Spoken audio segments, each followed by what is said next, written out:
Galaxy clusters, some of the largest gravitationally bound structures in the universe, have fascinated astronomers and astrophysicists for over a century. Their study has illuminated the large-scale structure of the universe, the nature of dark matter, and the evolution of galaxies.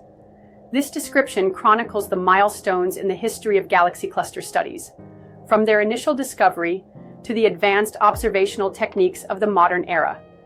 The journey of galaxy cluster studies began in the late 18th and early 19th centuries, when astronomers started cataloging celestial objects beyond our Milky Way.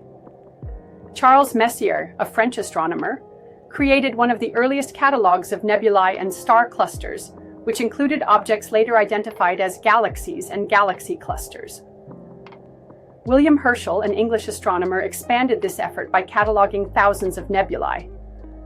However, the true nature of these objects remained unknown until the 20th century. The breakthrough came with Edwin Hubble's discovery in the 1920s that galaxies are extragalactic objects, not part of the Milky Way. This revelation set the stage for recognizing galaxy clusters as physical associations of galaxies. George Abel, in the 1950s, conducted a systematic survey of galaxy clusters, culminating in the publication of the Abel Catalog of Rich Clusters of Galaxies. Abel's work provided a foundational data set for understanding the distribution and properties of galaxy clusters. One of the most significant advances in galaxy cluster studies came with the development of spectroscopy, which allowed astronomers to measure the redshift of galaxies. In the 1930s, Fritz Zwicky used redshift measurements to study the Coma cluster and made a groundbreaking observation.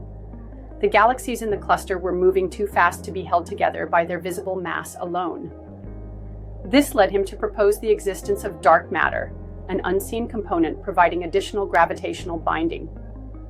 Zwicky's work highlighted the importance of galaxy clusters as laboratories for studying the dynamics of galaxies and the distribution of dark matter.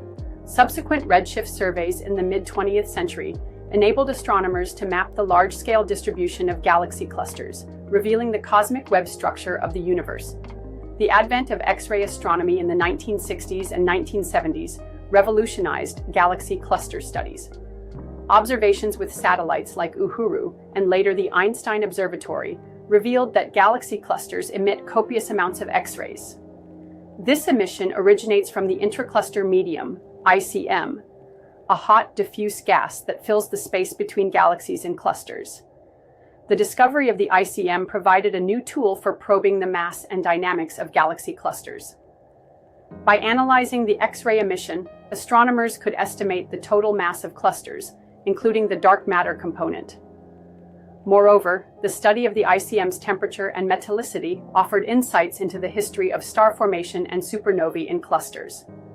Gravitational lensing, predicted by Einstein's theory of general relativity, emerged as another powerful method for studying galaxy clusters.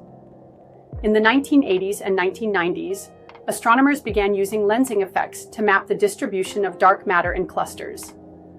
Strong lensing, characterized by arcs and multiple images of background galaxies, and weak lensing, which involves subtle distortions of galaxy shapes, provided direct evidence of the dark matter distribution. Pioneering studies, such as those of the Abel 1689 cluster, demonstrated the potential of gravitational lensing to probe cluster mass with unprecedented precision. These observations confirmed that dark matter dominates the mass budget of galaxy clusters and is distributed in a way consistent with cold dark matter models. Galaxy clusters have played a central role in the development of modern cosmology. As tracers of the large-scale structure, they have been used to test cosmological models and measure fundamental parameters. For example, the abundance of galaxy clusters as a function of redshift provides constraints on the matter density and dark energy equation of state. The Sunyaev-Zeldovich effect, first proposed in the 1970s, has become a key observational tool in cosmology. This effect, caused by the scattering of cosmic microwave background photons by the hot electrons in the intracluster medium, allows astronomers to detect galaxy clusters independently of their redshift. Modern SZ surveys, such as those conducted by the Atacama Cosmology Telescope and the South Pole Telescope, have expanded the known population of clusters and refined cosmological parameters. The past few decades have seen remarkable advancements in observational technology, enabling deeper and more detailed studies of galaxy clusters. Large optical surveys, such as the Sloan Digital Sky Survey, have mapped the distribution of galaxies and clusters across vast regions of the sky.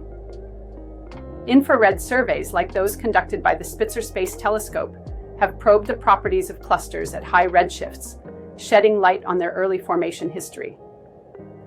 X-ray observatories, including Chandra and XMM-Newton, have provided high-resolution images of the intracluster medium, revealing complex structures like shock fronts, cold fronts, and cavities created by active galactic nuclei. These features have deepened our understanding of the interplay between galaxies, the intracluster medium, and central supermassive black holes. Gravitational lensing studies have also benefited from advanced instrumentation.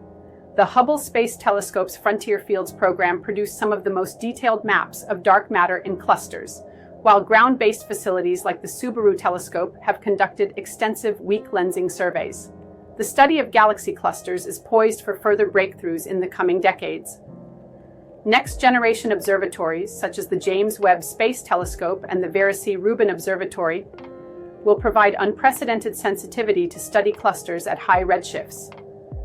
These observations will help unravel the processes driving the formation and evolution of the first galaxy clusters. In the X-ray domain, missions like Erosida and Athena will expand the catalog of clusters and enable detailed studies of the intracluster medium. Gravitational wave detectors, such as LISA, may even offer insights into mergers of supermassive black holes in cluster environments. Moreover, advancements in computational simulations are allowing researchers to model galaxy clusters with increasing realism. These simulations, combined with multi-wavelength observations, will continue to refine our understanding of the physical processes governing clusters and their role in the cosmos. The history of galaxy cluster studies reflects the broader progress of astrophysics and cosmology.